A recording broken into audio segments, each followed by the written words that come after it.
Bonsoir, messieurs et dames. Merci de nous rejoindre au JDS, journal du dimanche au soir, qui pour aujourd'hui sera marqué par ces sujets. Assise nationale sur la dématérialisation de l'administration publique au Burkina, une nouvelle feuille de route adoptée au terme de travaux qui ont duré 72 heures. Nous reviendrons sur son contenu avec la ministre de la Transition digitale, des Postes et des Communications électroniques, Dr Aminata Zerbo. Et puis adoption d'un décret sur la mobilisation générale et la mise en garde en Conseil des ministres cette semaine. Il vise à donner à l'État tous les moyens nécessaires pour faire face à la situation sécuritaire. Les enjeux et les perspectives que cela offre seront décryptés dans ce JDS. Et enfin, sport, Ligue 1, duel insolite entre l'AS Sonabel et l'ASEC de Koudougou. Les deux équipes ont joué délibérément à 10. Une affaire de WAC, tenez-vous bien, une affaire de WAC que l'on décryptera avec Claude Romba. Vous aurez aussi la rencontre Aspa-Yenega, Real du Faso. Ce sont donc les grands sujets qui vont marquer ce JDS, journal du dimanche au soir. La première des rubriques, c'est celle société.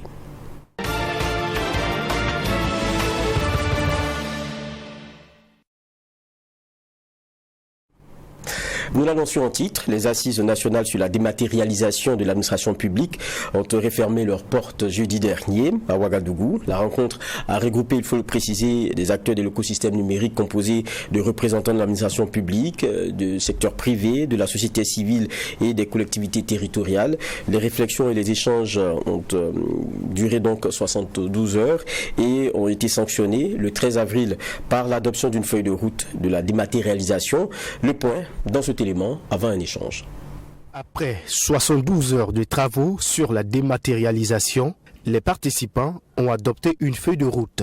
Ainsi, au titre de l'année 2023, ce sont au total 43 procédures prioritaires qui ont été identifiées, dont 28 procédures orientées citoyens et entreprises qui ont été présentées. Il s'agit en outre de la procédure de délivrance en ligne du casier judiciaire et du certificat de nationalité, la plateforme de paiement électronique de l'État. Outre cela, il y a le système de gestion des titres de transport qui permettra de délivrer des titres tels que les cartes grises et les permis de conduire, l'authentification des diplômes au niveau du Burkina Faso, la mise en place d'une base de données des diplômes au niveau du ministère en charge de l'enseignement supérieur. Pour la ministre en charge de la transformation digitale, Dr Aminata Zerbo, le gouvernement doit mobiliser les ressources financières dans l'atteinte de ses objectifs.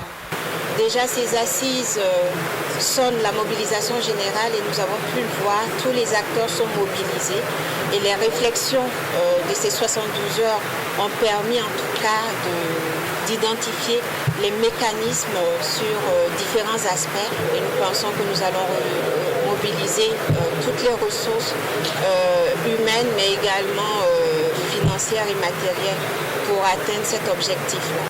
Pour rendre plus dynamique le secteur de la digitalisation et surtout réussir le processus de dématérialisation, il faut une bonne qualité de la connexion Internet. Dr Aminata Zerbo de reconnaître que la question de la connectivité est un défi à relever. Vous avez vu au niveau des recommandations, le comité qui doit justement faire le suivi de la mise en œuvre de ces recommandations-là. On a aussi proposé un comité pour le suivi des recommandations qui ont été faites déjà pour le réseau national de l'administration. Donc ça déjà c'est un pan pour résoudre les problèmes de connectivité que nous avons. Donc au niveau de l'administration, il y a un réseau qui est là. Au niveau des opérateurs, il y a des efforts aussi qui sont faits et qui continueront d'être faits. À l'issue de ces assises nationales sur la dématérialisation, les participants ont formulé des recommandations aux autorités. Les recommandations et résolutions ont été présentées par Étienne Kaboré, secrétaire permanent de la modernisation, de l'administration et de la bonne gouvernance. La création d'une commission nationale de la dématérialisation en abrégé CND, chargée d'assurer la cohérence des actions de dématérialisation et de veiller à la qualité des plateformes. Recommandons au ministère en charge de la transition digitale et au ministère sectoriel l'adoption d'un plan de renforcement des capacités du personnel informaticien, l'augmentation des budgets alloués à la dématérialisation et à la maintenance des équipements informatiques tout en veillant à une utilisation rationnelle des ressources déjà allouées. Le budget total pour la dématérialisation des 43 procédures identifiées s'élève à plus de 5 milliards de francs CFA, dont 1 milliard comme financement à rechercher, a indiqué le directeur général de la transformation digitale, Ferdinand Youkbari. En plus des recommandations, les participants à ces assises ont également pris des résolutions pour la réussite du processus de dématérialisation. Assise nationale sur la dématérialisation de l'administration publique au Burkina, un reportage donc qui nous permet de servir donc d'introduction, et nous sommes, comme on l'a annoncé en titre, rejoints par Dr Aminata Zerbo, c'est notre ministre de la transition digitale, des postes et des communications électroniques. Bonsoir. Bonsoir M. Barr. C'est un plaisir de vous recevoir. Merci, le plaisir est partagé et merci à votre chaîne de nous permettre de revenir sur le bilan de ces assises nationales sur la dématérialisation. On sait que c'est, quoi qu'on dise, un objectif très important puisque depuis déjà plusieurs années, ça figure dans les objectifs de ceux qui se succèdent à la tête de l'État. Maintenant, pourquoi justement ces assises-là pour une nouvelle feuille de route? Pourquoi? Ok, donc vous l'avez dit, ça fait déjà plus d'une décennie, on va dire, que la modernisation de notre administration publique fait partie des préoccupations majeures du gouvernement. Des efforts ont été faits, du chemin a été parcouru, mais jusqu'en 2018, on piétinait encore, on va dire, sur cet enjeu majeur-là. Et il a été à ce moment-là pris un décret qui identifiait 492 procédures à dématérialiser à l'horizon 2020 afin d'accélérer la cadence et d'aller résolument vers cette modernisation de l'administration qui est tant souhaitée depuis plus d'une décennie. L'année dernière, lors de la session normale du Conseil national justement chargé de la modernisation de l'administration et de la bonne gouvernance, le constat a été fait qu'il n'y avait pas de bilan exhaustif de tout ce processus-là, notamment du niveau de dématérialisation des 492 procédures qui avaient été identifiées. Mais tous les acteurs s'attendaient pour dire que ce n'était pas satisfaisant. Il a donc été décidé de répondre urgemment à un certain nombre de questions, à savoir quelles sont les raisons de ce faible niveau de dématérialisation, quelle méthode ou quel mécanisme nous devons mettre en œuvre pour faciliter la simplification, l'automatisation et la dématérialisation des procédures, et aussi quel était le rôle des différentes parties prenantes et quelle synergie d'action nous devrons faire pour justement accélérer cette dématérialisation. Donc pour répondre à ces préoccupations-là, il a été décidé d'organiser des assises nationales qui regrouperaient tous les acteurs de l'écosystème pour apporter des réponses à ces préoccupations. Cette tâche a été confiée à mon département et donc il s'est attelé cette année à l'organisation de ces assises-là de concert avec le ministère en charge de la fonction publique et celui en charge des finances. Madame la ministre, c'est vrai que tout à l'heure vous disiez que c'est difficile de faire un point exhaustif, mais je me dis que vous partez des diagnostics. Donc il y a quand même un état de lieu qui a été fait. C'est lequel aujourd'hui pour ce qui est de ces dynamiques? Justement, après la décision d'aller vers ces assises-là, il était important de faire un état des lieux sans complaisance de tout ce qui a été fait jusque-là. Et comme je le disais, du chemin a été parcouru et nous pouvons nous réjouir en tout cas d'un certain nombre d'acquis à ce niveau-là. Des plateformes importantes ont été mises en place pour répondre à des problématiques majeures. J'aimerais en citer quelques-unes. Il y a par exemple la plateforme d'inscription au niveau des universités pour faciliter l'entrée des nouveaux bacheliers au supérieur. Il y a également les plateformes de paiement de certains impôts et taxes qui facilitent la vie aujourd'hui aux usagers. Et il y a également, pour terminer peut-être cette liste, la plateforme du e-concours, même si cette dernière a connu, on va dire, un certain nombre d'insuffisances que le ministère en charge de la fonction publique, avec l'accompagnement de mon département, travaille à adresser. Mais c'est une plateforme qui reste importante pour pouvoir organiser de façon efficace les concours d'entrée à la fonction publique. Donc aujourd'hui, comme je le dis, il y a des acquis, mais l'arbre ne doit pas cacher la forêt parce que, comme ça a été rappelé lors des assises, si on se réfère à ces 492 procédures, le bilan est assez mitigé. Nous avons seulement 102 procédures qui ont pu être effectivement dématérialisées et un peu plus de la moitié seulement est réellement exploitée. Donc c'est un bilan interpellateur et qui nous a amené justement à organiser ces assises-là afin d'identifier les freins, mais aussi de trouver les mécanismes pour accélérer cette dématérialisation des procédures.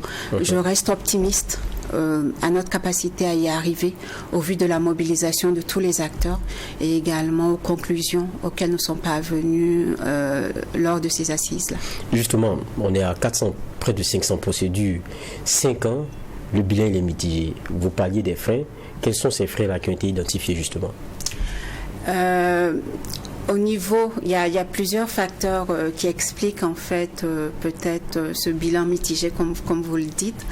Je vais en citer peut-être deux principales ici, qui sont même au cœur de cette dématérialisation. Là, il y a les ressources humaines et matérielles et financières en fait pour la réalisation de cette ambition, mais il y a également l'accompagnement ou la volonté politique qui a peut-être manqué dans ce processus-là. S'agissant des ressources humaines et financières, il faut dire que les DSI, qui sont en fait les directions techniques en charge de cette dématérialisation, de concert bien sûr avec les métiers, sont récentes dans les différents départements ministériels. Et il y a peu, dans ces directions-là, le personnel se résumait souvent juste au responsable de la direction, à savoir le DSI lui-même. Donc il y a un problème de personnel qui est là. Et à côté de cela, les ressources financières n'ont pas forcément suivi l'ambition affichée parce que ces directions n'étaient pas forcément dotées de budgets conséquents. Et ces budgets, des fois, se résumaient à 5 millions ou 10 millions pour la prise en charge de la maintenance du parc informatique, ce qui ne pouvait évidemment pas permettre de réaliser cette ambition-là. Et il n'y a pas eu de mécanisme ou de mécanisme coercitif pour permettre aux différents départements de mettre en priorité cette dématérialisation des procédures au niveau de leur département ministériel. Donc, ce qui a fait qu'au vu des priorités de chaque département, c'est peut-être passé à la trappe et on n'a pas pu réaliser cette ambition. Cette fois-ci, le 13 avril dernier, il y a l'adoption d'une feuille de route. Donc là, maintenant, on va se projeter. Quelles sont justement les grandes lignes qui sortent là pour cette feuille de route? Donc effectivement, pendant 72 heures, les acteurs ont travaillé d'arrache-pied pour nous produire une feuille de route et également un certain nombre de recommandations et de résolutions pour que cette fois-ci ce soit le bon bout et que ce nouveau départ nous permette d'atteindre les objectifs. Donc je saisis l'occasion en tout cas pour remercier ces participants-là pour leur participation active et assidue et les conclusions pertinentes auxquelles nous sommes parvenus.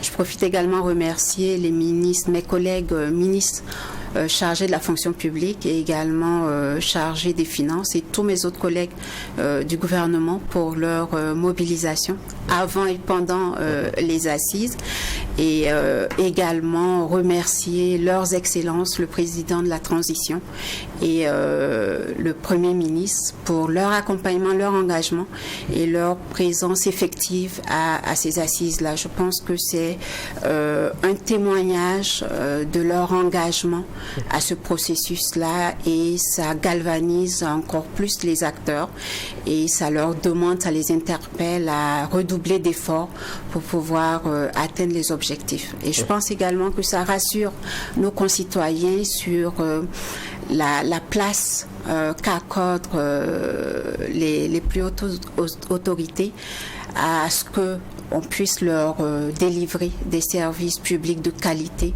dans de meilleures conditions. Donc pour revenir aux grandes lignes de la feuille de route, il faut dire que cette feuille de route a permis d'identifier 43 procédures prioritaires à dématérialiser, 28 au service du citoyen et 15 au service de l'administration. Donc je peux citer pêle-mêle concernant les services à l'endroit des citoyens et des entreprises, la délivrance du casier judiciaire, du certificat de nationalité, des titres de transport, le permis de conduire ou la carte grise, et également la demande d'un certain nombre d'agréments qui seront maintenant possibles en ligne. Et concernant les services pour l'administration publique, c'est par exemple la collecte des informations liées au commerce d'or et de matières précieuses, la gestion des fonctionnaires à l'international et également la collecte d'un certain nombre de données qui puissent permettre à l'administration d'avoir des données fiables pour pouvoir mieux guider ses décisions et son action. D'accord. Vous disiez à un moment donné que au niveau de l'implémentation de tout cela, il faut aussi que le personnel administratif lui aussi soit quand même formé. Et je pense que ça fait partie des recommandations, l'adoption d'un plan de renforcement des capacités du personnel informaticien. Est-ce que le personnel administratif est justement outillé pour tous ces changements-là? Parce qu'on est dans la 43 procédures, dont 28 orientées citoyens et entreprises.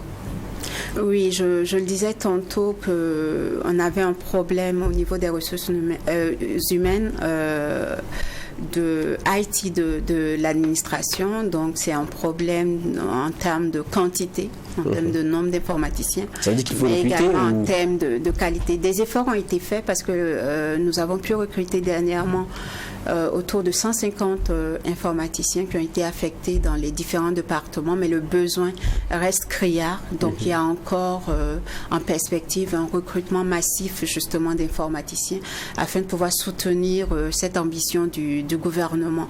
Le domaine du numérique est un domaine qui évolue très rapidement.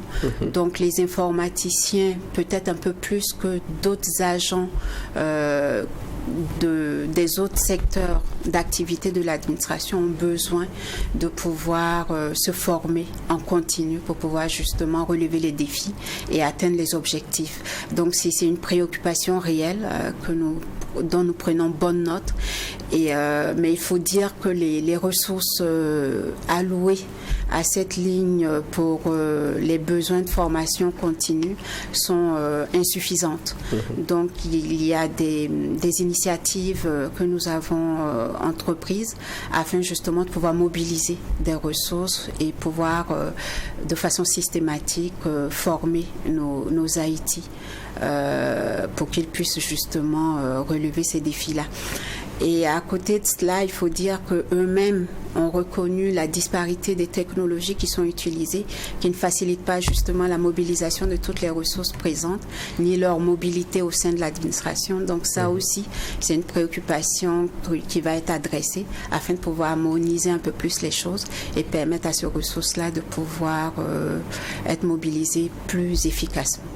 C'est vrai qu'il y a donc de ce côté-là ceux qui sont dans l'administration, donc les agents de l'État, mais il y a celui à qui les services est destiné, c'est-à-dire le consommateur, l'administré. Lui aussi, il faut aller vers lui parce que quelquefois c'est des outils didactiques qu'on ne maîtrise pas forcément. Et puis il y a une question de confiance. Moi je vous prends au mot, vous avez cité par exemple la question des concours. Aujourd'hui, il y a beaucoup d'étudiants qui n'ont pas confiance, qui disent « Ah, ça s'est tellement mal passé ». Donc, voilà, il y a cette confiance-là qu'il faut reconstruire. Mais on l'a vu aussi avec les cartes, et même pour la restauration. Ça a coincé parce que les étudiants disent « Non, on ne croit pas trop ». Ça veut dire que, est-ce qu'il n'y a pas un travail aussi à faire sur certaines mentalités, mais aussi sur le renforcement même des capacités au niveau du consommateur lui-même ? Oui, à ce niveau-là, vous avez parfaitement raison. C'est un changement qui est demandé. Dans tout changement, tout processus de changement, il y a une certaine résistance, il y a de l'appréhension, ce qui est tout à fait normal. Donc, il faut travailler et je pense que les différents acteurs à différents niveaux font ce travail-là. C'est pour ça qu'il y a un temps d'adaptation, un temps de transition pour aller vers ces plateformes. Tout n'est pas parfait. On est dans un processus, mais on doit améliorer parce qu'aujourd'hui, c'est une nécessité. C'est une nécessité d'aller vers ces outils-là, non seulement pour l'administration, au regard du volume de données à traiter, mais également pour les populations qui exigent de plus en plus des services de qualité dans des délais assez réduits. Mais il y a aussi, je pense que quand je lisais un peu les rapports qui étaient faits, et il y a aussi abordé la question de la carrière même pour ces messieurs-là qui maîtrisent la chose informatique dans nos administrations, qui seront sûrement de plus en plus sollicités, mais qui pensent qu'ils voudraient un regard plus intéressant concernant leur carrière. C'est des discussions qui pourront être menées? Oui, ce sont des discussions qui sont déjà menées. Je pense qu'il y a un certain nombre de revendications qui sont déjà faites et qui sont à l'étude et qui sont même revenues durant ces assises-là. Et il faut dire justement que ça, c'est un autre fléau auquel on fait face parce que le turnover au niveau des agents IT de l'administration est important et ce qui ne nous facilite pas justement la tâche pour pouvoir mener à bien nos actions. Mais on est d'avis que c'est une question qu'il faut examiner et pouvoir adresser afin de pouvoir avoir le personnel qu'il faut pour mener ce processus-là. Le budget total, parce que tout est argent aussi, hein. Le budget total pour la dématérialisation des 43 procédures identifiées s'élève à 5 668 114 500 francs CFA, avec 1 286 195 500 comme financement à rechercher. On est en guerre. Et tout le temps c'est rappelé. On doit aller en guerre, donc il faut que chacun serre la ceinture. C'est que la question des ressources, ce n'est pas facile. Vous avez la conviction, on a eu le président à l'ouverture, on a eu le Premier ministre avec vous pour continuer. Pour ça, la question des ressources, vous êtes confiante? Oui, c'est vrai, on est vraiment dans un contexte très difficile avec l'insécurité. Tout est urgent et les ressources sont dédiées en priorité justement à cette question sécuritaire-là pour la reconquête de notre territoire. Mais il est unanimement admis que investir dans le numérique permet de faire des économies d'échelle. Vous l'avez sans doute remarqué au travers de quelques plateformes qui pourront être mises en place. Ce sont des économies d'échelle qu'on fera sur les lignes de papier, d'encre. Ce sont des économies en termes de temps de traitement, en termes même d'efforts de traitement. Et donc tout ça pourra permettre de faire, comme je le disais, des économies d'échelle. Et on a l'opportunité en tout cas d'avoir nos premiers responsables, c'est-à-dire le président de la transition lui-même et son Excellence Monsieur le Premier ministre, qui sont très bien informés et sensibilisés sur la question. Donc nous avons bon espoir qu'ils donneront les orientations qu'il faut pour que nous puissions avoir les ressources nécessaires à l'atteinte de ces objectifs-là. Mais à côté de cela, il faut aussi dire que le numérique aujourd'hui est une contribution à la résilience dans notre contexte, la résilience non seulement du gouvernement, mais également des populations. Donc, vous l'aurez remarqué lors des assises que les gouverneurs ont pu prendre part à ces assises sans se déplacer.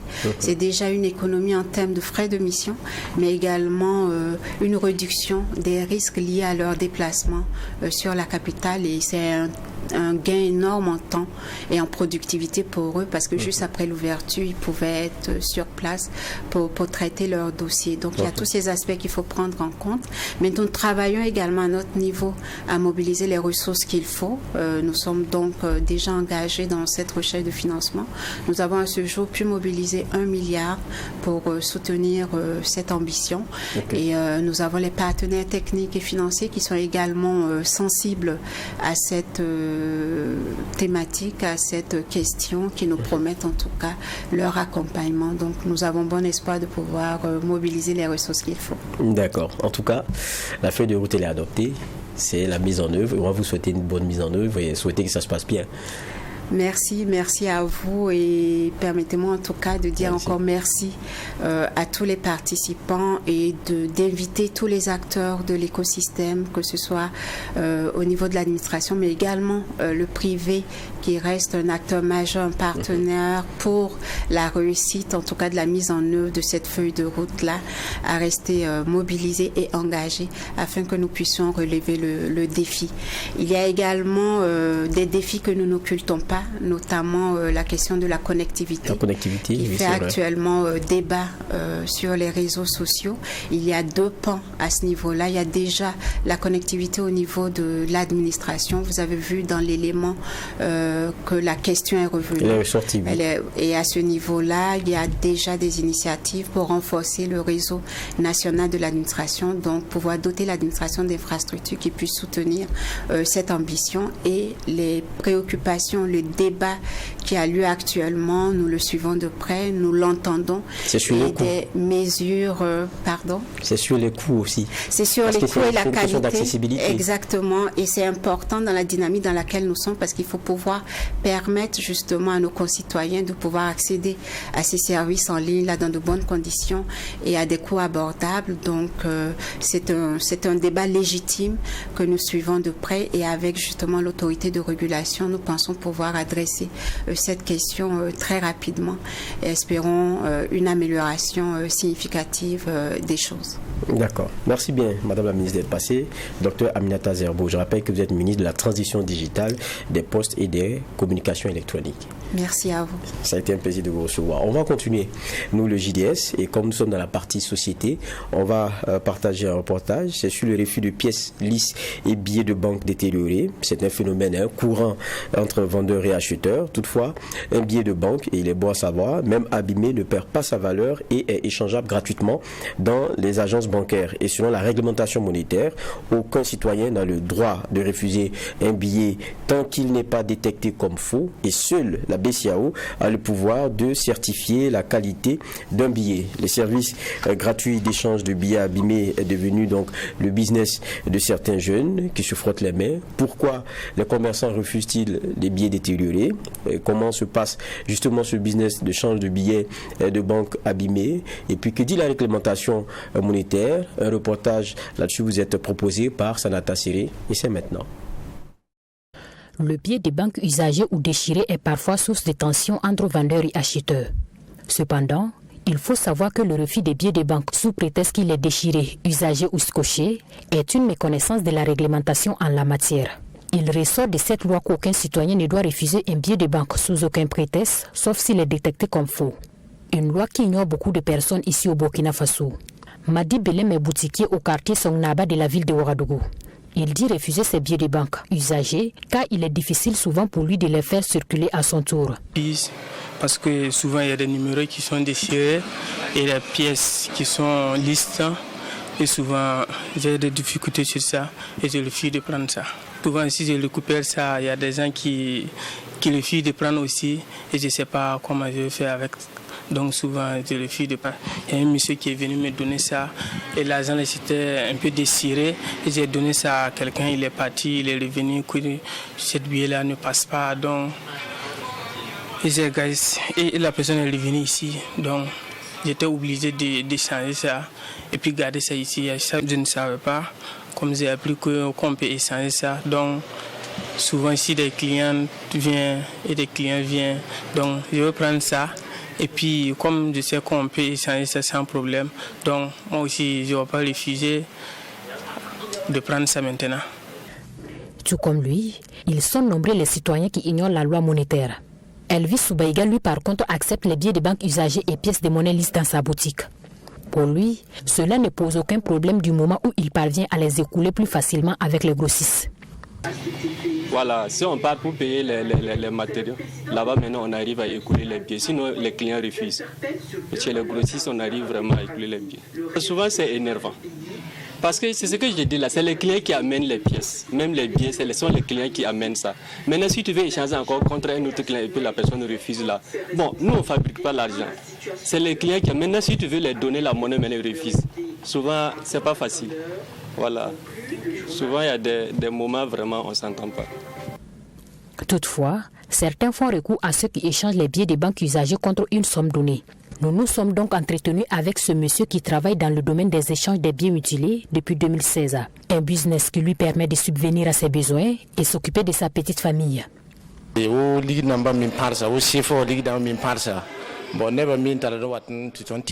Nous récupérons les billets usés avec les gens et ensuite nous les échangeons en banque. Souvent ce sont des billets détruits par les rats, les souris ou par le temps. Donc si tu viens, nous te dictons nos conditions et si ça t'arrange, nous te remettons ce qui te revient de droit. Et le reste se gère entre nous et les banques. Quand quelqu'un nous ramène de l'argent usé, nous prélevons un pourcentage dessus, mais les banques n'ont pas la totalité de l'argent à échanger. Il y a seulement une procédure qu'il faut suivre à la lettre si tu veux bénéficier des services d'échange. Voilà, la maha bon y mettra procédure en ganare. Te kabum ton yik dale mbante teko. Conscient de l'inégalité de son travail, il dit rendre service à sa manière à ceux qui sont dans le besoin. Sans rentrer dans les détails et avec beaucoup de réserve, il nous confirme que le change des billets des banques usagées est un métier qui nourrit bien son homme. Da bon anafra ton wozoro bon nebe me wozo me leben to heda tondo ti ton tom da nafda bam quoi. En tout cas, c'est un travail très bénéfique pour nous et nous rendons également service à beaucoup de personnes. Nos clients nous encouragent très souvent parce que c'est difficile de se rendre en banque avec par exemple 2000 francs seulement pour échanger. Mais avec nous, c'est plus facile et ça t'évite les rendez-vous qu'il faut prendre et les déplacements. Nous ne fixons pas de prix exact pour l'échange. Nous discutons avec le client jusqu'à ce que nous tombions d'accord. À mon avis, ce travail est très bénéfique pour les clients, mais aussi pour nous. Nous arrivions même à créer des emplois autour de nous.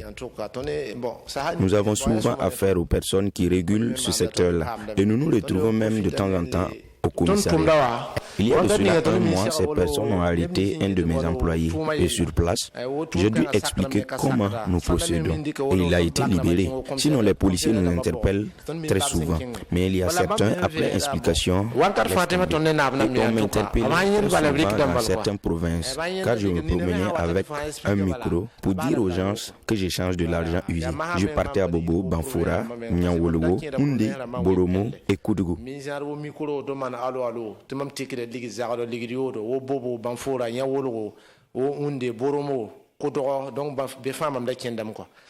Nous nous sommes alors rendus chez Sieux Dawega, commerçant dans la cité Azimo de Ouara 2000, qui a l'habitude d'utiliser leurs services. À l'en croire, un billet de banque usagé est échangeable contre 50% de sa valeur.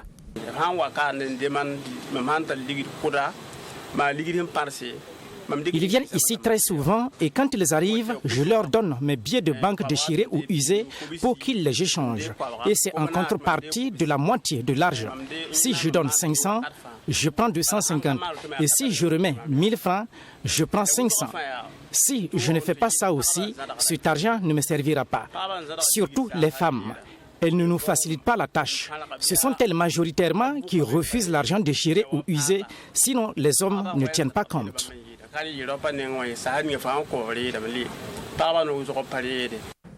En théorie, un billet de banque ne perd aucunement sa valeur, même s'il est abîmé. Ce qu'il faut donc retenir est que seule la Banque centrale des États de l'Afrique de l'Ouest, BCAO, a le pouvoir de certifier la qualité d'un billet de banque ou d'une pièce de monnaie, puisqu'elle est la seule qui les émet. En revanche, tout refus d'acceptation d'un billet de banque ou d'une pièce de monnaie ayant cours légal et pouvoir libératoire dans un État membre de l'UEMOA constitue une infraction sanctionnée par les tests en vigueur. Il en est de même pour leur échange par d'autres structures que les agences bancaires. Du reste, faut-il le rappeler, les billets des banques mutilés ainsi que les pièces de monnaie lisses sont échangeables gratuitement au guichet de la BCAO. Une réalité sur laquelle Sanata Séré mettait le doigt à travers ce reportage-là, ce qui ferme la partie société de ce JDS, le journal du dimanche au soir, et nous ouvrons scène politique.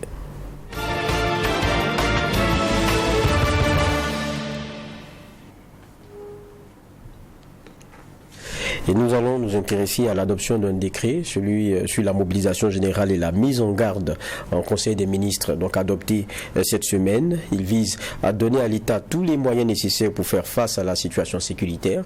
Il s'agit surtout, à travers ce décret, de donner un cadre juridique, légal, à l'ensemble des actions à mettre en œuvre pour faire face à la situation que vit le Burkina Faso. C'est ce qui est rappelé dans le compte-rendu du Conseil des ministres de cette semaine. Retour justement sur tout cela à travers ce reportage. Au titre du ministère de la Défense et des anciens combattants, le Conseil a adopté un décret portant mobilisation générale et la mise en garde. Face à la situation sécuritaire à laquelle fait face le Burkina Faso, le salut de la nation repose sur un sursaut national et l'ensemble des fils et des filles en vue de trouver une solution, a indiqué le ministre d'État, ministre de la Défense et des anciens combattants, le colonel-major Kassoum Kambou. L'adoption de ce décret portant mobilisation générale et la mise en garde vise à donner à l'État tous les moyens nécessaires pour faire face à la situation sécuritaire. Il s'agit surtout à travers ce décret de donner un cadre juridique légal à l'ensemble des actions à mettre en œuvre pour faire face à la situation que vit le Burkina Faso. Au titre du ministère en charge de la justice, il a été question d'adopter un ensemble de rapports cumulés pour permettre au Burkina Faso d'être à jour vis-à-vis de la Commission africaine des droits de l'homme et des peuples. Selon le ministre en charge de la justice et des droits humains, Bibata Nebié, il s'agit de rapports cumulés concernant la période 2015-2021 relatifs à la mise en œuvre des engagements résultant de la Charte africaine des droits de l'homme et des peuples. L'adoption de ce décret permet ainsi au Burkina Faso de se mettre à jour de la présentation des rapports de la Commission africaine des droits de l'homme et des peuples et de porter la voix du Burkina Faso en ce qui concerne la mise en œuvre des droits humains du pays devant cette instance africaine. Au ministère en charge de l'énergie, des mines et des carrières, le Conseil des ministres a adopté un décret portant conditions d'octroi et de renouvellement d'agréments pour le traitement des résidus miniers au Burkina Faso. Selon le ministre en charge des mines, Simon-Pierre Boussim, ce test permet de codifier le traitement des résidus miniers qui n'avaient pas été pris en compte dans l'arsenal juridique encadrant le secteur minier. Ce décret va permettre ainsi de combler ce vide juridique qui existait en matière de traitement de résidus miniers, a affirmé le ministre Simon-Pierre Boussim. Retour sur ce plateau pour continuer la partie politique de ce rendez-vous JDS. Je suis rejoint par Bourema Nyoumou, il est membre du bureau politique national du PPS, entendez Parti panafricain pour le salut. Bonsoir. Bonsoir Vaha, bonsoir aux téléspectateurs de Tree TV. En tout cas, merci d'être avec nous. C'est moi qui vous remercie. Ancien député, hein? Yeah. On suit toujours cette actualité, c'est ce qui vient de tomber cette semaine. C'est vrai que ça se susurrait, on savait que le chef de l'État avait donc consulté le président du Conseil constitutionnel sur la question. On a dit qu'il devrait aussi prendre langue avec le président de l'ALT. Voilà que c'est adopté en Conseil des ministres. C'est vrai qu'on en connaît plus ou moins la teneur, hein, parce qu'on peut lire dans la Constitution le fameux article 59 et ce que tout cela permet lorsqu'on parle de cette mobilisation générale et donc la question de la mise en garde. Vous, qu'est-ce que ça vous inspire dans les moyens que s'offre aujourd'hui le gouvernement et ceux qui sont au régime dans cette lutte-là? Merci beaucoup Vaha, merci de nous permettre de nous exprimer sur un sujet d'une importance très capitale. Mais avant de m'exprimer sur le sujet, permettez-moi de profiter de votre antenne pour féliciter le gouvernement pour les mesures prises pour la limitation ou la fixation du prix des médicaments essentiels génériques et toute la négociation qui s'en est suivie avec le syndicat des pharmaciens pour que le bonheur naturellement des patients et des parents de patients, parce que c'est quelque chose d'assez important dans la vie d'une nation que de s'accorder sur les prix de médicaments. Pour ce qui est donc de l'actualité pour le sujet qui nous concerne, on est très inquiet par rapport à cette démarche que je trouve de façon personnelle très paradoxale. Pourquoi ? Parce que ça arrive à un moment où déjà le gouvernement s'était octroyé tous ses pouvoirs. Pourquoi maintenant ? Mais de quel pouvoir vous parlez? Parce que là, c'est des pouvoirs qui sont quand même assez exceptionnels. Oui, mais je voudrais vous rappeler 2 ou 3 faits qui ont lien naturellement avec ce cadre juridique qu'ils viennent d'instituer. Vous vous souviendrez qu'entre-temps, le gouvernement avait réquisitionné de l'or à certaines sociétés minières. Naturellement, cette réquisition avait un lien avec ce qui vient d'être fait, avant que ce soit fait. Vous vous souviendrez de l'enrôlement obligatoire du Catalan Boukari Ouedraogo de Kaya. Bon, toutes ces actions ont un lien avec ce qui vient d'être fait. Pourquoi maintenant ? Mais mieux que ça, moi je pense que des données que nous avons, nous n'avons pas aujourd'hui besoin de cette décision. Parce qu'il nous revient des données de terrain que nos hommes, nos FDS et les VDP sont en train de prendre le dessus avec l'appui naturellement des forces aériennes. Donc, je ne vois pas en quoi est-ce qu'aujourd'hui l'État a besoin de faire une mobilisation générale et une mise en garde pour mieux assurer la question sécuritaire. D'accord, mais c'est vrai que vous parliez de tout à l'heure la réquisition de l'or, mais ça c'est prévu dans nos textes, en dehors de ce fameux article 59.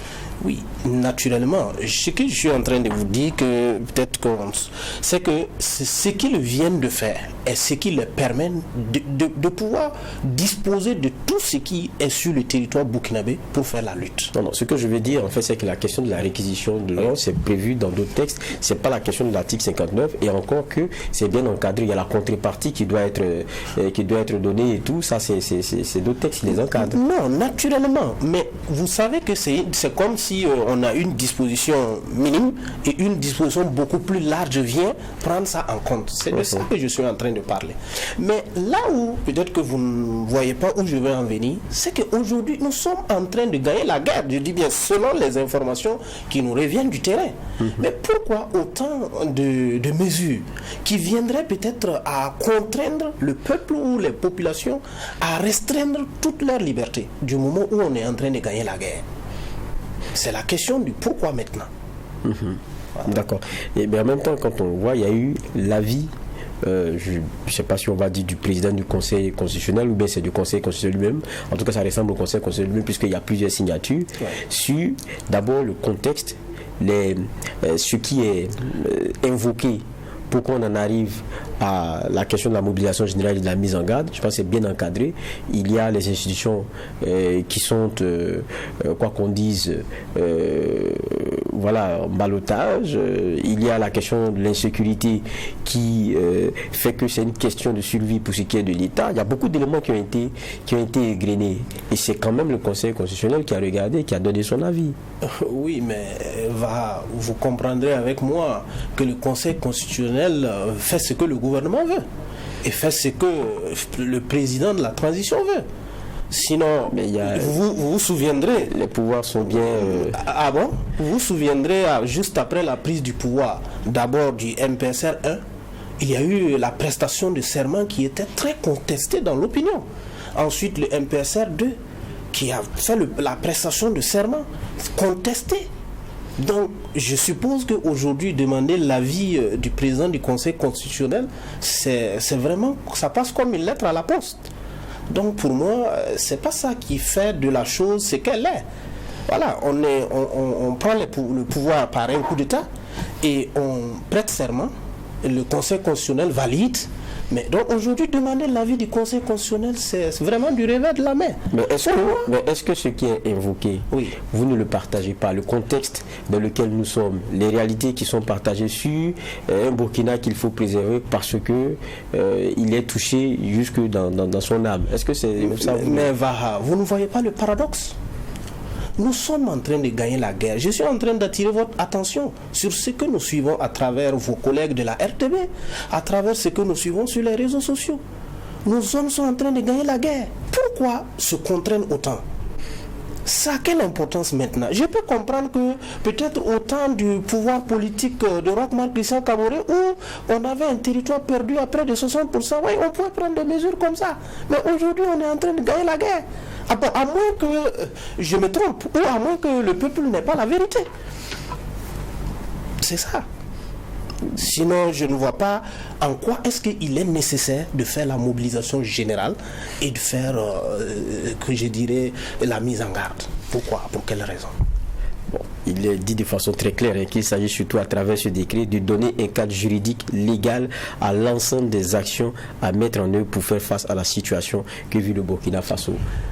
Vous savez avec moi que ce que le décret dit est une chose. D'accord. Mais le pourquoi... Mais quelles sont pour vous peut-être les craintes? Mes craintes, c'est d'abord que cette situation soit utilisée à tort et à travers. Ça, c'est une première des choses. D'accord. Et aller jusqu'à même que cette situation soit utilisée pour les règlements des comptes. Et enfin, pourquoi contraindre le peuple alors qu'on semble aller vers l'aboutissement, vers une victoire? Pourquoi? Mais de quelle contrainte vous parlez?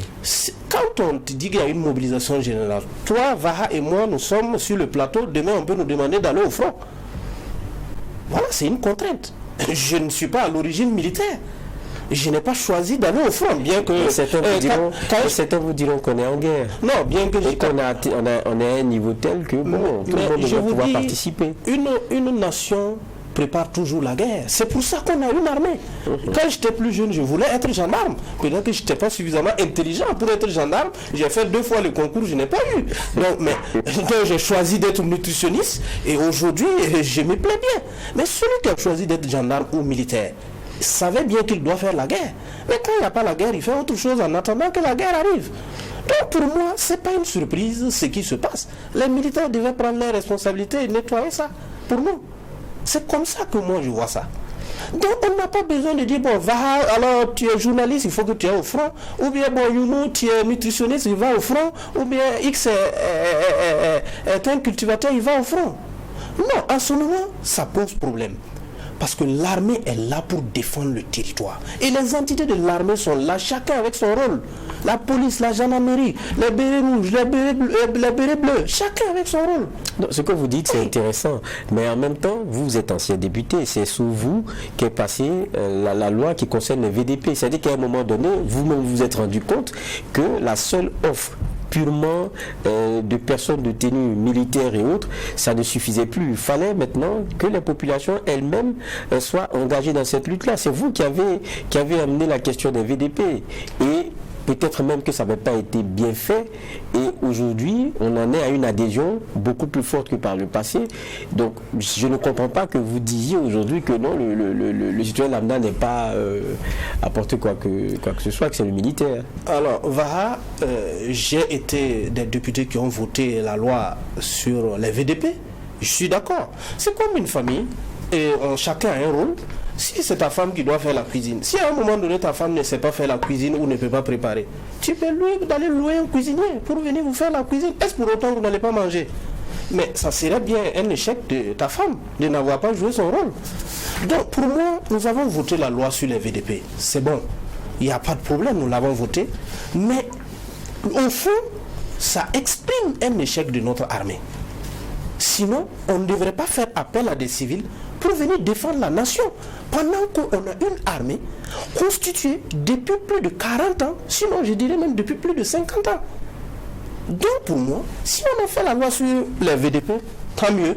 Mais on ne doit pas aller au-delà de la loi sur les VDP pour faire une mobilisation générale. Qu'est-ce que nous sommes en train d'exprimer? Mais est-ce qu'on n'est pas allé step by step, bon, en fait, étape par étape? Ça veut dire que, déjà, la question de la mobilisation pour les VDP, on a vu qu'en nombre, on est passé dans une autre mesure, avec les 50 000 à un moment donné, et que maintenant, parce qu'il y a les comités villageois de développement qui ont été changés, d'abord dans le concept et dans l'appellation, parce que de façon déconcentrée et à tous les niveaux, même au niveau villageois, et le principe est que tout le monde puisse participer dans la veille sur les questions de sécurité. Ça veut dire qu'on est face à une menace telle que le ratio militaire-population, c'est pas ça qui pourra suffire. Est-ce que c'est pas ça? Est-ce que vous serez en train de me dire que la situation est en train de se dégrader? Est-ce que la situation est pire qu'avant en 2020? Peut-être que c'est ce que vous êtes en train de me dire. Mais moi, je suis un homme de terrain. Il n'y a pas longtemps, je suis allé chez moi, à Oundé. J'ai vu que c'est calme là-bas. Donc, il n'y a pas de raison. C'est vrai que peut-être vers le Sahel, le nord, le centre-nord, il y a des difficultés, d'accord.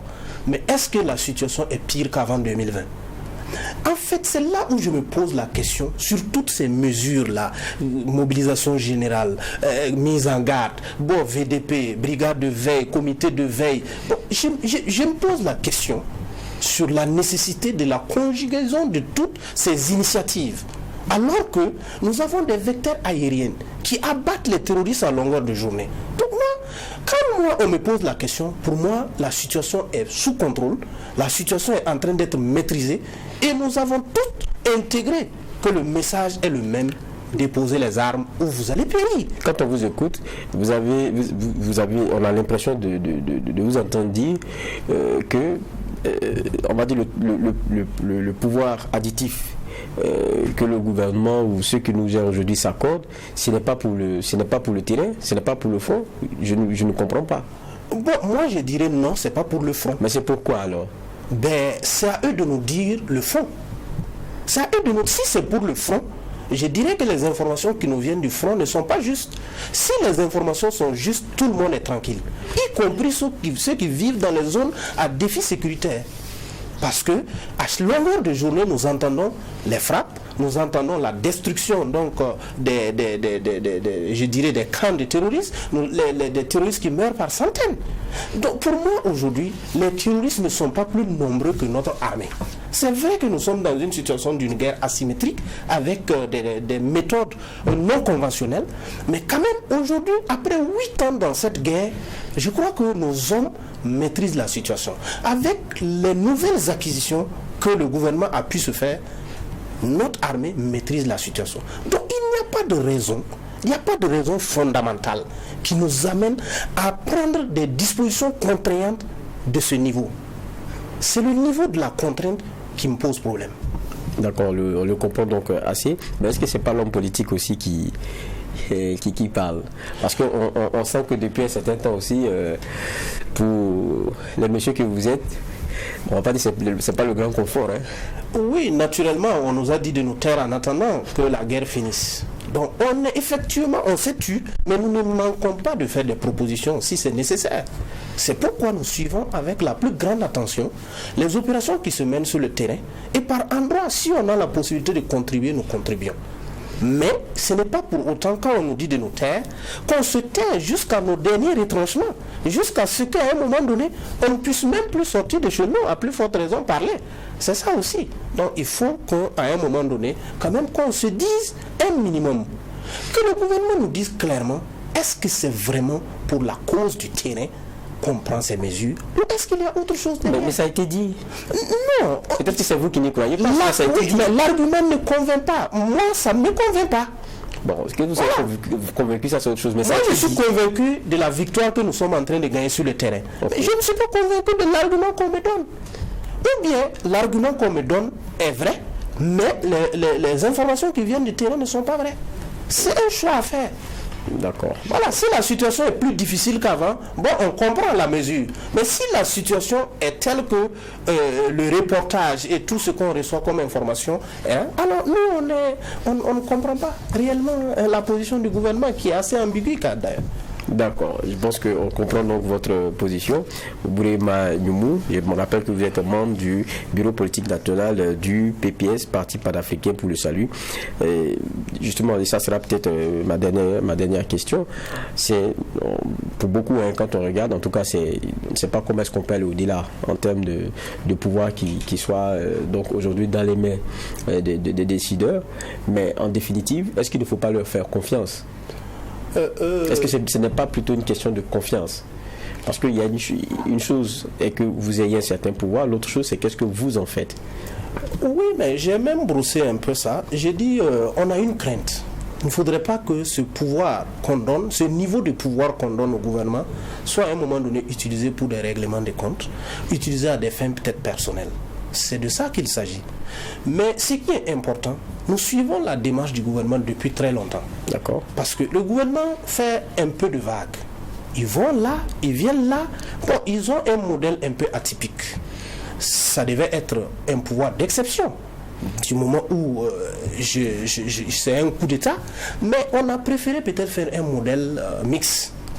Dans un modèle exceptionnel mélangé avec un peu de démocratie. Je me rappelle d'une interview de l'actuel Premier ministre qui souhaitait que le président gouverne par ordonnance.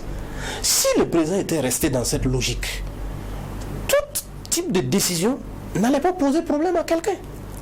Mais quand on dit qu'on veut en même temps un état de droit, bon, il y a quand même des libertés dont on ne doit pas déposséder le peuple. Surtout quand la situation n'impose pas ça. Je mesure les mots parce que quand je dis la situation n'impose pas ça, parce que nous avons des informations venant de l'autorité lui-même pour dire attention, nous sommes en train de gagner la guerre. Nous voulons bientôt les champs seront libres. Peut-être que c'est des dispositions pour parachever tout ça. on ne peut pas prendre des dispositions pour parachever des informations qui viennent du terrain. Les informations du terrain viennent conforter peut-être les décisions prises pour aller sur le terrain. Mais on ne finit pas de faire le travail sur le terrain pour venir prendre une décision. Non. D'accord, on l'aura donc compris. Merci bien, Bourema Nyoumou, d'être passé sur ce plateau. C'est moi qui vous remercie.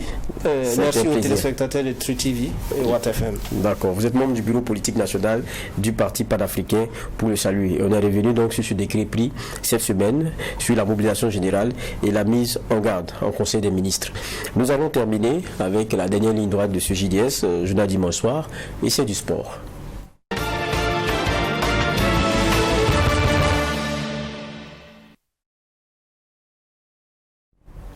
Et on va commencer avec une rencontre, c'était hier, à Sonabel ASEC de Koudougou. Ce qui aura cristallisé les attentions, c'est que les deux équipes ont décidé de jouer chacune à 10. On sait bien qu'on peut jouer à 11, hein, c'est comme ça en football. Mais pourquoi?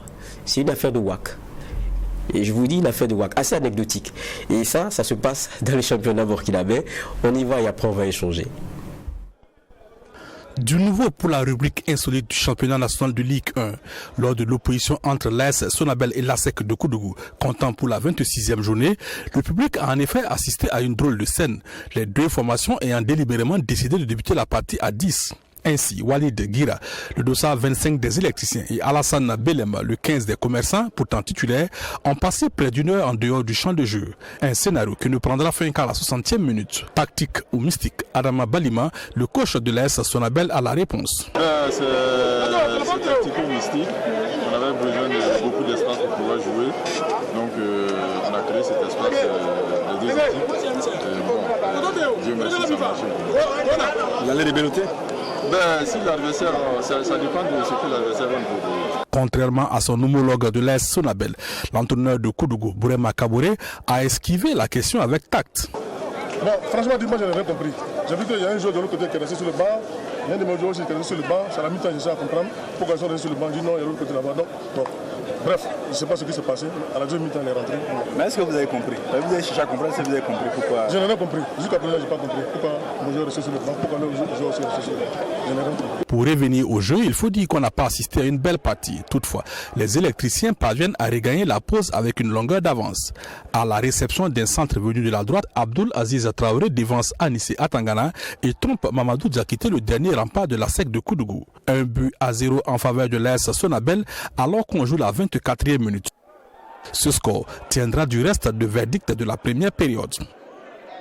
En seconde partie, les choses débutent sur le même rythme. Le temps pour Walid Gira et Alassane Belem de rejoindre incognito leurs camarades sur le play. La SEC de Koudougou se montre toujours inconstante et la Sonabel en profite pour doubler la mise à un quart d'heure de la fin. Sur une frappe puissante d'Ousmane Nana de 20 mètres, Mamadou Diakité commet une faute de main et offre le deuxième but de la partie aux électriciens.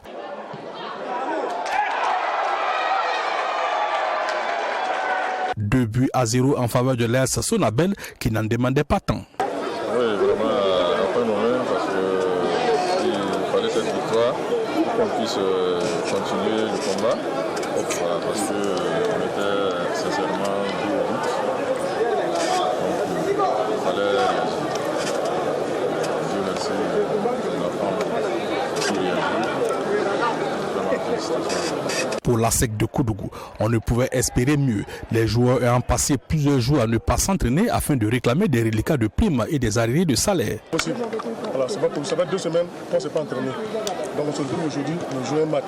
Et vous avez vu la physionomie du match. J'avais l'occasion peut-être d'avoir les 3 points ce soir. Quand on regarde, par manque d'entraînement, les derniers gestes sont ratés. Qu'est-ce que vous voulez? On ne peut pas analyser en profondeur ce match-là parce qu'il y a un manque d'entraînement. On a eu 2 semaines inactifs, donc ça donnait ce que ça donnait. Avec cette victoire, l'AS Sonabel prend ses distances avec la zone rouge et compte désormais 28 points. La SEC de Koudougou, c'est une saison qu'on espère vite bouclée avec les sempiternels, la problème de primes et autres. Le club pourrait toutefois valider son maintien dès la journée prochaine en cas de victoire. Retour sur ce plateau et je suis avec Claude Omba, le monsieur sport du JDS. Bonsoir. Bonsoir Geoffroy, en tout cas, très ravi d'être là. Oui. Tout aussi content. Je sais que vous venez, comme d'habitude, de regarder les matchs encore d'aujourd'hui. Tout à fait. Mais il y a quand même ce match avec lequel on a ouvert notre rubrique sport d'aujourd'hui. L'AS Sonabel contre ASEC de Koudougou. Un match où, pour la bonne partie, les deux équipes jouent à 10. Expliquez-nous un peu, parce que apparemment c'est une question de WAC, mais c'est su de tous. Qu'est-ce qui se passe? Non, mais il faut qu'on dise un WAC, que les gens comprennent. C'est un peu magie noire ou... tout à fait, un peu de gris et tout. Il faut dire les choses comme elles sont, parce qu'aujourd'hui, c'est pratiquement devenu de notoriété publique dans le Faso-Foot. Pour ceux qui suivent le championnat national, depuis un certain temps, cette pratique-là existe. Il faut dire que ce n'est pas la première fois que cela se fait. Des renseignements glanés de gauche à droite, on apprend que selon les dits du WACMAN, l'équipe qui débuterait à 11 va perdre le match. À partir de ce moment, aucune équipe ne veut commencer à 11. Or, le match de football, le règlement dit qu'il faut être à 11 pour jouer. Enfin, au maximum à 11 pour jouer. Au minimum, c'est 7. Donc, quand on regarde, généralement, qu'est-ce que les équipes font?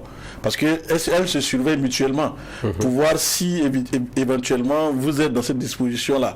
Parce que dès lors que les équipes font les présentations, les formalités d'usage et que on monte sur le terrain avec les photos qu'on prend et tout, l'équipe a 11. Donc à partir du moment où l'arbitre appelle les équipes à se mettre en place pour donner le coup d'envoi, il y a certains joueurs ou en tout cas certaines équipes qui demandent à un joueur de se mettre sur le bas côté du terrain. Il sort carrément du terrain et l'arbitre demande d'engager. Et quand l'arbitre engage la rencontre, ils sont à 10 contre 11. Ils sont à 10 contre 11, c'est-à-dire que le match a commencé, l'autre équipe est à 10, l'autre équipe est à 11 et eux ils sont à 10. Et en ce moment, le gars il vient voir le quatrième qui l'autorise à rentrer. Et puis généralement quand on ne fait pas attention, on ne voit pas cela.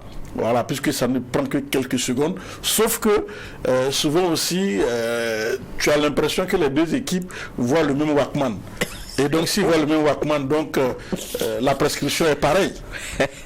Donc du coup, on se surveille, on sait que l'autre n'est pas rentré, lui aussi il ne rentre pas. Et c'est ce qui s'est passé du côté du stade municipal samedi. Mais ça a duré combien de temps?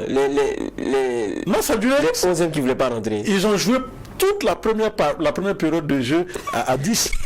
Voilà, parce que d'un côté, vous avez Walid Guira, le latéral de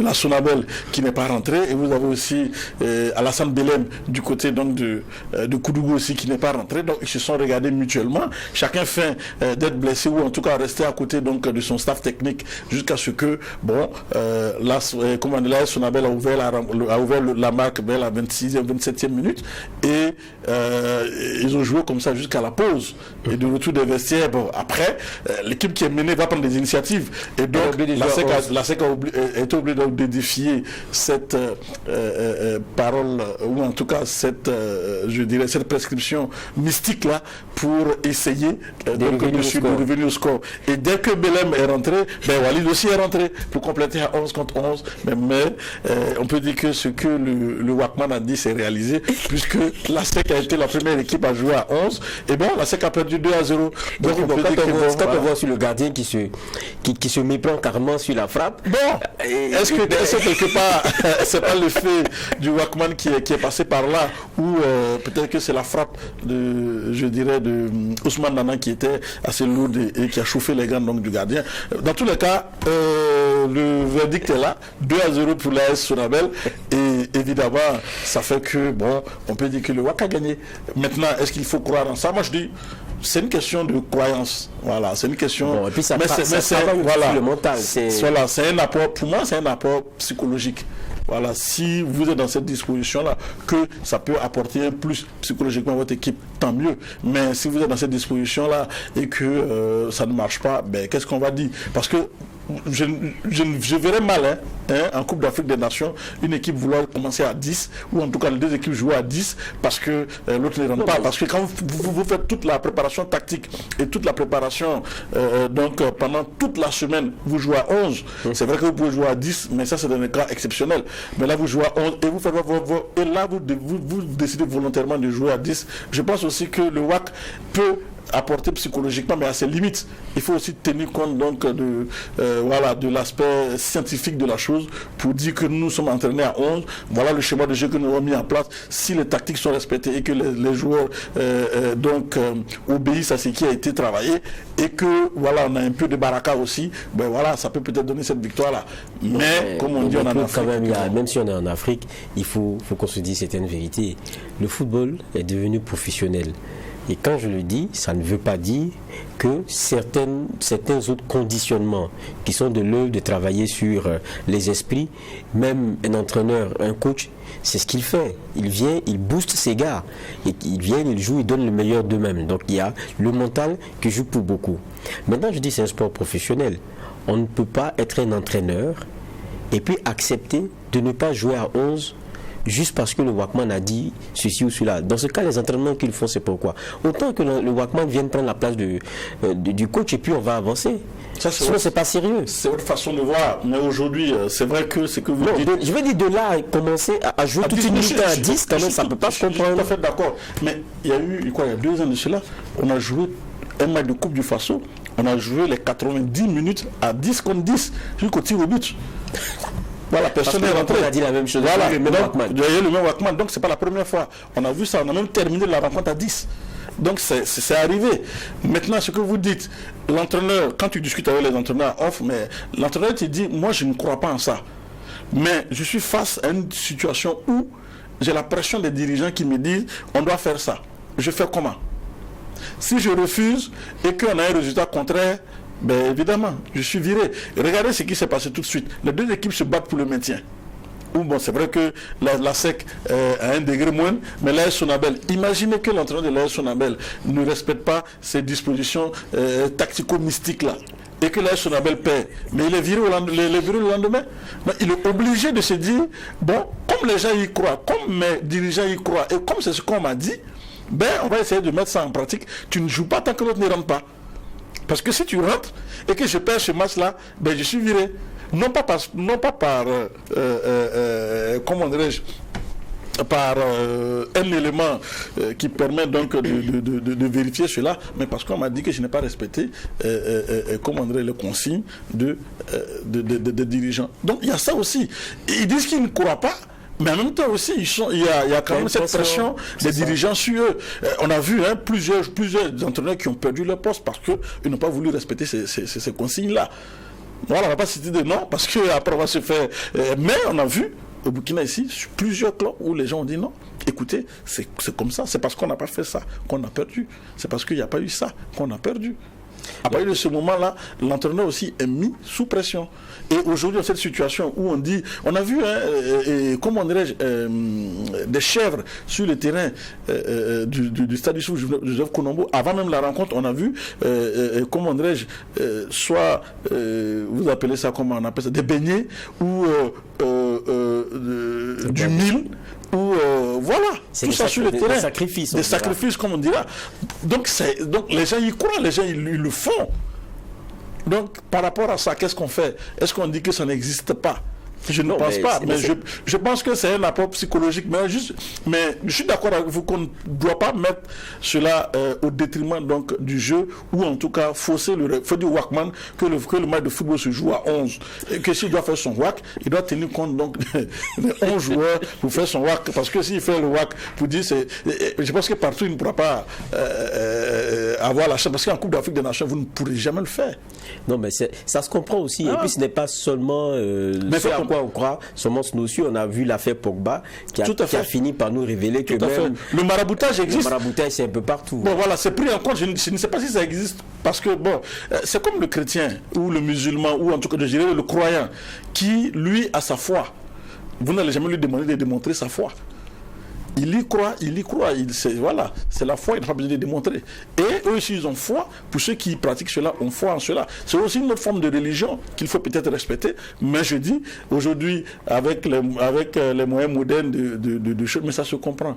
quand tu regardes un peu la pression que les gens ont, quand il n'y a plus d'espoir, on se retourne vers donc cela. Et donc c'est un peu ça. Et malheureusement, ça traverse toutes les équipes du Faso Foot. On a vu, je me rappelle quand le ministre Jean-Pierre Palme est arrivé, il a dit un WAC, même au niveau des états, il y a la commission WAC. Un WAC qui dépasse 1 million, 2 millions, on a vu, il y a de grosses sommes qui sont parties pour le WAC, 10 millions, 15 millions, 20 millions. Et tout récemment, pour rester dans la même dynamique, on a vu Hervé Oussalé, qui est ce joueur du Real du Faso, peut-être qu'on va voir le match, le Real du Faso qui a perdu 1-0, mais il le dit dans un post ce matin que il savait qu'il allait perdre ce match parce que lui, il y croit. Lui, c'est un enfant du terroir. Et quand il a égorgé jusqu'à 3 poulets, mais les poulets ont refusé. Donc il a compris que c'était difficile.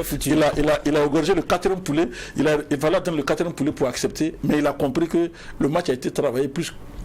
Voilà. Et le travail qui a été fait, par Luc Wackman était plus fort que peut-être pour lui. Donc il demande à ce que tout le monde se mobilise autour de son équipe et que chacun fasse appel à ses ancêtres par rapport à leur maintien. Pour dire qu'ils y croient. D'accord. Voilà. Donc qu'est-ce que vous parlez de l'Asfa Yenega et Real du Faso. Ça s'est terminé 1-0. On va regarder la rencontre et puis on va continuer. Tout à fait. Une bouffée d'oxygène pour l'Asfa Yenega à portée du fusil des équipes relégables. La vieille dame de Zimpasgo peut souffler face au Real du Faso. Lui aussi concerné par la course au maintien, l'Asfa Yenega n'a mis que 8 minutes pour prendre son bol d'air. Profitant d'une mauvaise appréciation du portier du Real, Ousmane Traoré pousse la balle au fond des filets pour l'ouverture du score.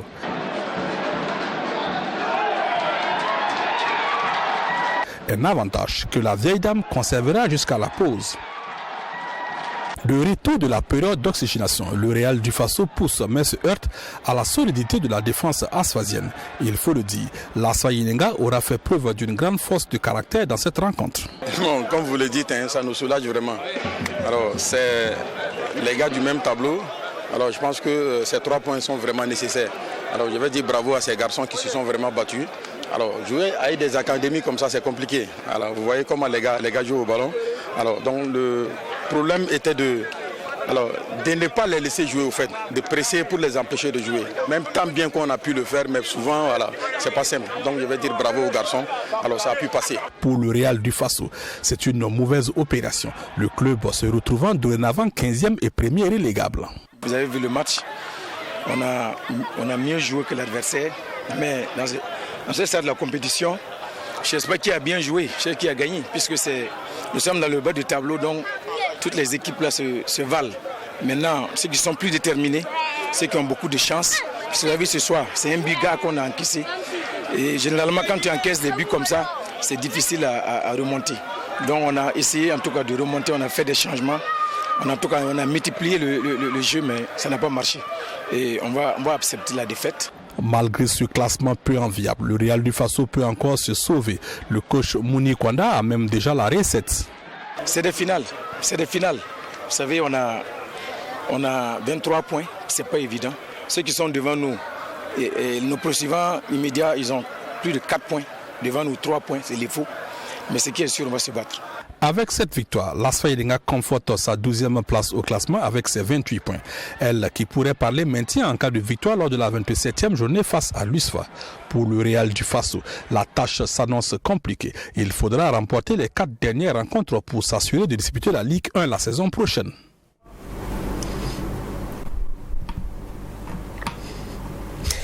On va dire que la vieille dame a pris le meilleur dans le choc des mal classés. Tout à fait, il faut dire que puis cette 26e journée totalement relancée, il faut dire que ça a permis de relancer le championnat, puisque je vous donne rapidement les résultats de cette 26e journée vendredi. La grosse sensation a été donnée au stade Issoufou Joseph Konombo par l'Étoile filante de Ouagadougou, qui a battu pour la première fois donc de la saison l'AS Douane par 2 buts à 1. C'est vrai que du côté des douaniers, on se plaint beaucoup de l'arbitrage. Il décrit l'arbitrage. C'est vrai que l'AS Douane aurait pu quand même bénéficier de 2 situations assez litigieuses qui auraient pu donc profiter à l'AS Douane avec 2 pénalités pénalty qui paraissaient assez flagrants mais qui n'ont pas été sifflés. Et donc l'AS Douanes rumine sa colère par rapport donc à cela, qu'à cela ne tienne. 2-1 pour l'étoile filante de Ouagadougou. On l'a vu, et puis Royal et l'ASFB se sont neutralisés 1 but partout. Majestic a dynamité l'Union sportive des forces armées 4-0. L'AS Sonabel, on l'a vu tout à l'heure, a pris le meilleur grâce au WAC face à la SEC de Koudougou, 2-0. Vitesse a pris totalement de vitesse l'équipe de l'AS Police 3-0.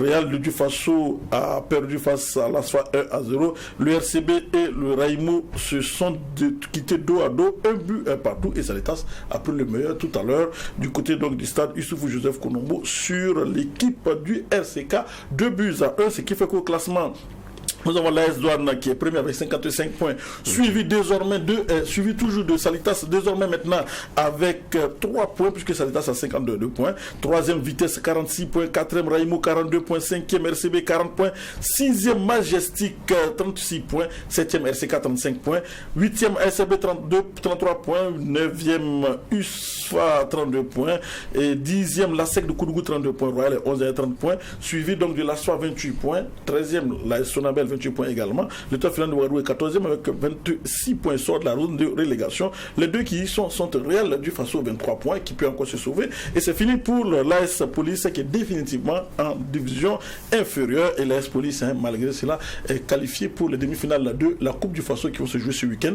L'AS Police va jouer je dirais son avenir, va jouer sa saison sur ce match face à l'équipe de Salitas. Et dans l'autre demi-finale, l'étoile filante de Ouagadougou retrouve l'AS Douanes pour un match de revanche, ou en tout cas ça ressemble donc à ça va nous donner de fortes sensations du côté du stade Issoufou Joseph Konombo. Voilà ce qu'on peut dire de ce championnat. Je peux rappeler également que Ismaël Séoné, qui avait cru avoir rattrapé donc au classement des buteurs Salif Bagati avec 13 réalisations, il faut dire que les joueurs donc de Salitas a marqué aujourd'hui et donc porte son total à 14 buts et reste toujours le leader au niveau donc du classement des meilleurs fusils du Faso-Foot. Chamboulement donc. On va s'intéresser maintenant au championnat d'athlétisme des 5 nations. C'est à Tamale au Ghana, et de bonnes nouvelles pour les Burkinabés. Tout à fait. Il faut dire que le Burkina Faso a survolé cette compétition du côté donc de Tamale donc au Ghana. Les athlètes burkinabés ont fait une grosse moisson puisque le Burkina Faso s'est classé à l'issue donc du meeting premier avec 25 médailles en or, 23 en argent et 12 en bronze, ce qui fait un total de 59 médailles pour le Burkina Faso qui devance le pays organisateur, le Ghana, qui a eu 21 médailles, 21 médailles en or, 8 en argent, 10 en bronze. Le Bénin est 3e avec 5 médailles en or, 16 en argent et 19 en bronze. La Côte d'Ivoire est 4e avec 4 en or, 6 en argent et 10 en bronze. Et c'est le Togo qui ferme la marche avec 2 médailles en or et 1 médaille en argent, pour dire que les athlètes burkinabés se comportent très bien sur l'échiquier international. Et puis il faut dire que le Burkina Faso n'a même pas de piste d'athlétisme ici. Et voilà, il faut dire que c'est dans des conditions vraiment difficiles. Difficile que les athlètes burkinabés se préparent et réussissent chaque fois à faire des performances. Ça, il faut le signaler. Bravo donc à Missiri et ces gamins qui réalisent en tout cas de belles opérations donc du côté donc de l'athlétisme. Et puis bon, on va toujours parler, on va peut-être revenir vous parler un peu de football si tu veux, très bien, avec les préparations donc de la CAN U17 qui débute le 29 avril prochain. Il faut dire que le Burkina Faso du côté déjà est parti déjà du côté d'Algérie pour terminer sa préparation. En match de préparation, le Burkina a été défait par le pays hôte, c'est-à-dire l'Algérie, 1-0, mais ça n'enlève rien évidemment à la préparation des étalons qui sont donc logés dans le groupe C en compagnie donc du Cameroun, du Mali et du Soudan du Sud. Le premier match des étalons, c'est le 1er mai contre le Mali. Et puis voilà, on espère que ça va aller pour les hommes de coach Brahma. Mais il faut rappeler que on ne sait pas si le Maroc va participer à cette Coupe d'Afrique des Nations U17. Le Maroc est pourtant qualifié, mais on sait qu'il y a une embrouille diplomatique entre le Maroc et l'Algérie. On a vu que cela a déteint lors donc, du CHAN passé. Le Maroc n'a pas pu participer au CHAN parce que le Maroc voulait aller directement quitter son pays pour aller directement du côté de l'Algérie, alors que l'espace aérien ne peut, diplomatiquement tout est fermé entre les deux pays, et on est en train donc de partir encore vers ce même scénario avec les cadets. On a jusqu'au 24 avril prochain pour connaître le fin mot de cette histoire. La CAF donne 5 jours avant donc le début des compétitions. On verra bien si le Maroc pourra être du rendez-vous donc de l'Algérie. Au tambourin entre les deux équipes, dans les deux pays. Il faut savoir que pour la CAN 2025, les deux pays sont candidats également à l'organisation. Et c'est le CAN 2025 qui avait été donc attribué donc à la Guinée, mais qui n'a pas pu remplir les cahiers de charges. Et donc la CAF a ouvert les candidatures pour l'organisation. Et donc les deux qui font office de favoris, c'est donc l'Algérie et le Maroc. Mais n'oublions pas aussi que le Nigeria et le Bénin sont candidats pour l'Afrique de l'Ouest. Pourquoi pas un peu peut-être détourner l'attention pour revenir en Afrique de l'Ouest avec la co-candidature du Bénin et du Nigeria, pourquoi pas. D'accord, merci Claude. On a parlé de sport, tacticum mystique. Mystique, tout à fait. Avec les championnats nationaux. Vous y croyez, vous, j'ai l'impression. Moi oui.